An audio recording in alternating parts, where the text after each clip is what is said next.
Painting a New Life, Musings of the Day, My Wanderings. I have visions, not hallucinations, but actual visions of past lives or something that Spirit is gifting me with as a message of guidance. Usually I ask for something to come to me, but sometimes they just appear out of nowhere and I'm stopped in my tracks. The vision I write about in the following paragraphs, and the one depicted in the images I've created here, came unexpectedly. I was engaged in a conversation with someone who asked me a question, and there it was. The whole picture unfolded before my eyes. Each image I've created came as a result of searching for words to describe what was appearing. Sometimes they speak much louder, but in this case, the images and the words combined to tell a greater story. They tell of a phase of my journey to painting this new life, a phase that involved both surrender and challenge. For the first time, I also had a vision of what I'd been seeking all this time, and it has helped me overcome the fears and resistance to letting go of all that I need to. Sometimes vision comes in pieces, and this one has evolved as I have received further guidance from Spirit. In my vision recently, I was guided to look upon a vast open vista and wander until I came upon those things that called to my soul. I was told that I would recognize them as my own. When I began my wandering through this unknown territory, it became clear that before I could ever reach the openness that I was originally shown, I would have to traverse a very rocky path.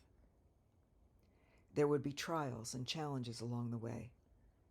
I knew that I'd be guided, as I always am, that I would be given signs to follow, and that I had within me whatever was necessary to climb through narrow passageways and over steep mountains.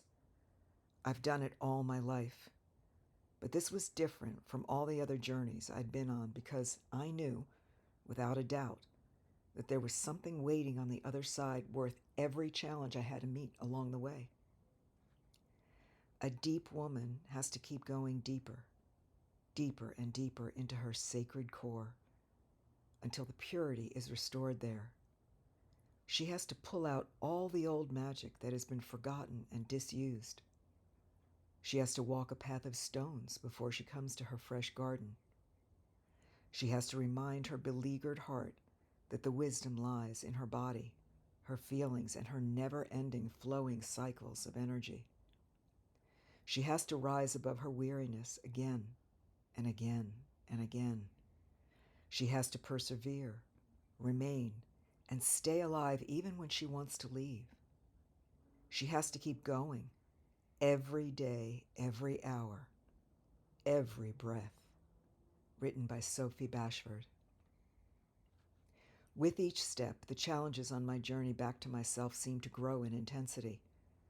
The passageways were narrower, and the demons I faced older and more powerful. One thing remained constant, my guiding force. Though there were times I couldn't see beyond my next step, and it felt as if I had to walk through fire to take it, a presence in my heart would not allow me to turn back. The rocks became less forgiving, more ominous. I had to climb higher than I'd ever been before. The air was so thin I could barely breathe, and I kept going. My vision led me through places I never would have ventured to go months before. There was something on the other side of those passages, calling my soul home. There was a time when I had no vision to guide me, only a faint sense that there was something more for me than the life I was currently living. I didn't know exactly what I was seeking on this lifelong quest of mine. I called it freedom. I said that I was looking for my true self, but I had no idea what that actually meant. This has been a very long and arduous journey, one not many would consider embarking on. Had I known what it would be like before taking my first step, would I have begun? I only know that after all these years, I now have a vision of what I've been moving towards, one that has been calling me most of my life from a far-off place that I couldn't see.